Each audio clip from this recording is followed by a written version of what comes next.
Okay, so this one's going to be the one that gets me the biggest amount of dislikes. Feminism is the topic that you either love to hate, or love to love, or are indifferent about. Much like My Little Pony, there are those who identify with it in its purest form, there are those who manage to survive without intimate knowledge of it, or even a mild interest, and then there are those who have perverted it into something entirely different from its original intent. This video is going to make an effort to explain the love and hate phenomenon surrounding the concept of feminism, as, like with most things, it is, of course, more nuanced than most people realize. We'll start at the beginning with a brief recap of the movement's initial formation and the goals of the first and second waves, and then we'll be analyzing the nature of the third wave in the context of the 21st century.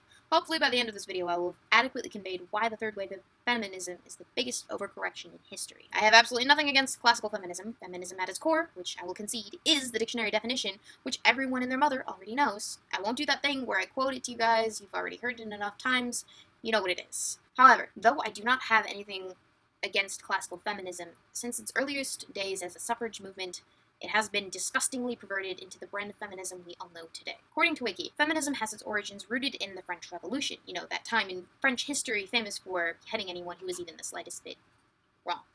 That's a pretty generic term, but it's gotta be, because the French, whew, man, they exercised equal opportunity under the guillotine. No discrimination there at all. French typically beheaded the aristocracy of the land, i.e. the most privileged members of French society. The French Revolution was the OG social justice witch hunt. The French Revolution, though it has its flaws, and they were massive, helped to raise such issues as legal equality, freedoms, and political rights, setting the groundwork for feminists who would come later. There are many different histories surrounding the suffragism, encompassing a wide range of countries, as each one came to fruition in allowing women basic human rights at different times. And some are a tad bit behind.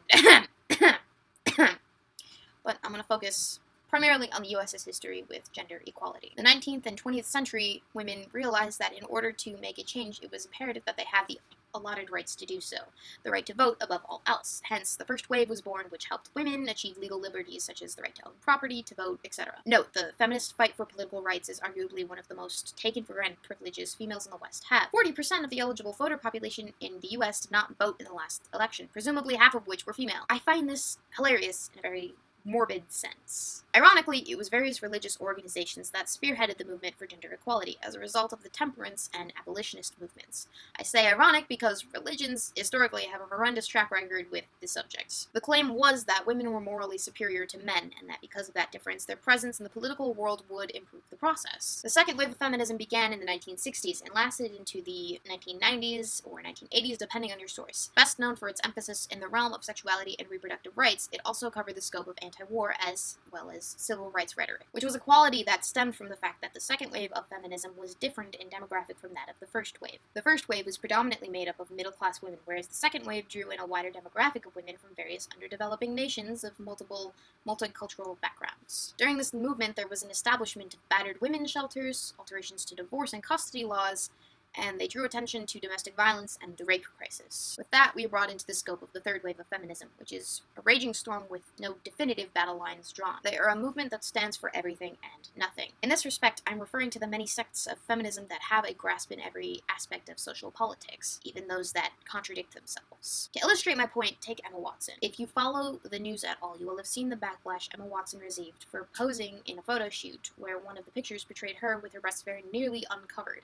It was just one picture out of several, but there were people within the feminist community that vehemently criticized such a bold choice of pose, saying that it was demeaning and sexualizing and not what feminism was about. Then there were the other feminists that stood by the photo, claiming it was an empowering photo that illustrated everything feminists stand for. This is one of the more obvious examples of cognitive dissonance in feminism, strictly between sex-positive feminists and sex-negative feminists. Third wave feminism has been described as a movement meant to correct the failures of the second wave, and is seen as both a reaction and a contribution to the second wave counterpart. According to Wiki, its purpose is to redefine what it is to be a feminist. As best as I can determine, that means that it is meant to be all-inclusive to ethnicities, backgrounds, religions, and such. Feminism today has stationed itself behind the idea that all women are perpetual victims of a patriarchal society, that women face both ingrained sexist bias in everyday life as well as systemic oppression.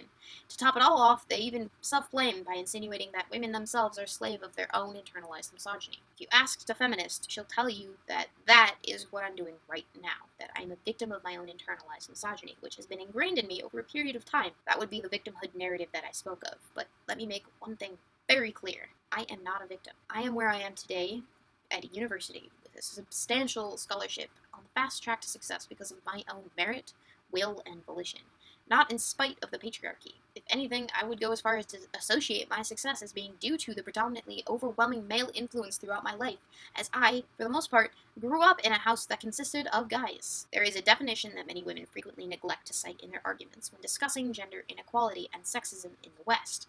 That is the definition of patriarchy, which is this: a system of society or government in which the father or eldest male is head of the family and descent is traced through the male line. A system of society or government in which men hold the power and women are largely excluded from it.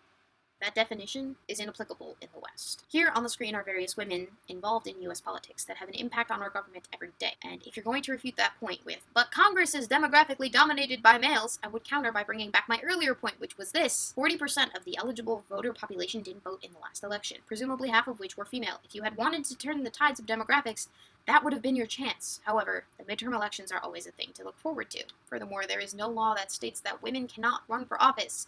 There is also no law that states that a woman can't raise campaign funds. We do not live in a patriarchal society. I can show you exactly what that would look like, though, because they do exist. No amount of Islam apologetics will make that fact go away. Saudi Arabia launches its first girl council with only men on the stage. Saudi Arabia launches girl council without any girls. Oh, look at that! And why is that not all over the news? That's some shit worth mocking. I'm not even surprised by this. Saudi is predominantly a Muslim practicing nation, and with golden nuggets like these, wives have the same rights as the husbands have on them in accordance with the generally known principles. Of course, men are a degree above them in status. Who even needs Western sexism? Sure, you can say that Muhammad's doctrines in this women's council is better for women because they're slightly less oppressed than what they were previously exposed to, but that's like saying indentured servitude is better because it's slightly less oppressive than slavery. That's completely overlooking the fact that no one wants to be an indentured servant. Essentially, what we've seen is feminism becoming the Cotton Mathers of our time, looking for any and all excuse to persecute. This is out of a deeply ingrained desire to exercise the power that their ancestors did not possess. Because early on women did not have the rights that they have today, the overcorrection is that they get more rights than men. In this, I'm referring to that sect of gender inequality that feminists, the biggest proponents of gender equality, never seem to bring up. The lack of men's centers on college campuses, where women's centers are very abundant, is something that you never hear brought up. If two people are drunk and have sex, who do you think is predisposed to be saddled by society with the allegations of sexual assault? Why is it that male pedophiles get harsher sentences than women for the same crime? And just in general, why do women get more lenient prison sentences? Why is there an astonishing lack of male domestic abuse shelters that women seem to have in abundance? They even turn away these women's own children if they're old enough and male. Why is there no prostate cancer movement, despite the fact that prostate cancer and breast cancer affect both genders at the same rate? Men commit suicide at higher rates than women, and sure, you can make the point that women attempt it more often, and the only reason that men have higher rates is because of the more violent natures of their attempts, but that doesn't erase the fact that they're still dying. I could go on for several minutes about men's rights and lack thereof, and I will in another video. I have one all planned out. But this one's a verbal scolding for the feminists out there. If you want to talk about systematic gender oppression, let's address those instances. They are prevalent and are actual issues that should get more media attention and funding than sexist air conditioning and sexist traffic lights. I speak directly to the feminists out there when I say this. If you want your movement to find more support, if you want to be a movement that advocates for the equality of the sexes, if you truly want to be taken seriously, you have to denounce sexism. Sexism, though, in all facets of life, even within your own movement and by your own peers. None of this yes all men nonsense, none of this Muhammad was the very first feminist ridiculousness. Condemn those in your movement who have poisoned it. It's not, you're either with us or you're against us. No, that's the stupid mentality. And external criticism, as well as internal criticism, makes you make your arguments all the more stronger. You must not tolerate being associated with the likes of extremists. At least you become like them in the eyes of those you are trying to convince. Everything is sexist, everything is racist, everything is homophobic, and you have to point it all out. Yeah. You want my name? Yeah, sure. It's humongous. Okay. Humongous what? Humongous what? Humongous. Humongous what?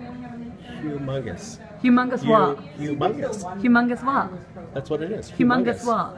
Is that sexual harassment? No, it's humongous. Then why did you say that to me? That's my name. Humongous what? This person just spoke to me in a sexually harassing way. I did not. Yeah, he did. He said, do you know what my name is? And I said, what? And he said, humongous. Yeah. You're actually doing that. And this is the person who just got interviewed as a pro-bunker person of color, as if you represent us.